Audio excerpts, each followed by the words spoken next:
रंग। अस्सलाम वालेकुम दोस्तों, कैसे हैं आप लोग। मैं हूं आपका शेर दिल खान। बस आजकल कुछ पेपर्स की तैयारी में बिज़ी चल रहा हूं, लेकिन आज बड़ी अच्छी सी कहानी लेकर आया हूं आपके लिए, जो हमारे जंगल के एक भेड़िए की कहानी है। भेड़िया था तो गुस्सीला, पर सबक बहुत अच्छा सिखा कर गया। चलें सुनते हैं।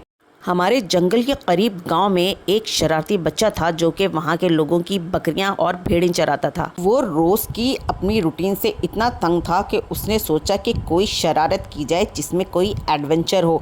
बस फिर क्या था, एक शैतानी आइडिया उसके दिमाग में आया और उसने चीखना शुरू कर दिया। अरे भेड़िया आ गया, गांव वालों बचाओ, भेड़िया आ गया। उसकी ये आवाज़ सुन के गाँव के तमाम लोग बहुत तेज़ी से जानवरों और उस बच्चे को बचाने के लिए भागे, लेकिन ये क्या, वहाँ तो कहीं भेड़िया था ही नहीं। वो बच्चा झूठ बोल के और लोगों को तंग करके खुश हो रहा था। वो बच्चा आए दिन यही शरारतें करता था और झूठ बोल के गाँव वालों को तंग करता था, और गाँव वाले बेचारे मासूम उसकी मदद करने हर बार दौड़े चले आते थे। लेकिन बस अब बहुत हो चुका था। गांव वालों के सर से पानी गुजर चुका था।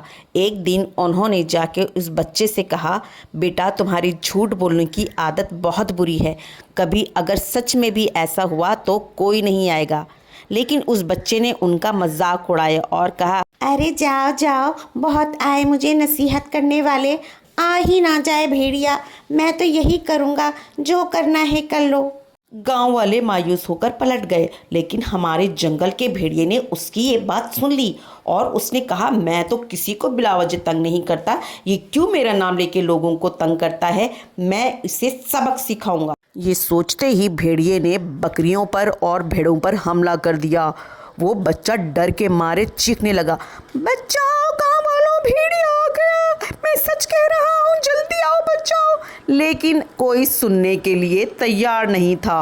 वो बच्चा डर के मारे दरख्त पे चढ़ के खूब रो रहा था और भेड़िया उससे कह रहा था, हाँ तो मुझे तुम बदनाम कर रहे थे, अब मजा भुगतो, मैं सबको खा जाऊंगा। भेड़िया सारे जानवर खाने के बाद उस बच्चे के सामने आकर बोला, बोलो, अब मेरा नाम लेके तंग करोगे या मैं तुम्हें भी खा जाऊं? जल्दी बोलो, टाइम नहीं मेरे पास। उस बच्चे ने वादा किया कि वो आइंदा किसी से झूठ नहीं बोलेगा और किसी को भी तंग नहीं करेगा।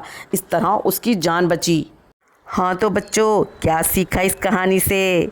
इस कहानी से हमें ये सबक मिलता है कि हमें किसी से झूठ नहीं बोलना चाहिए।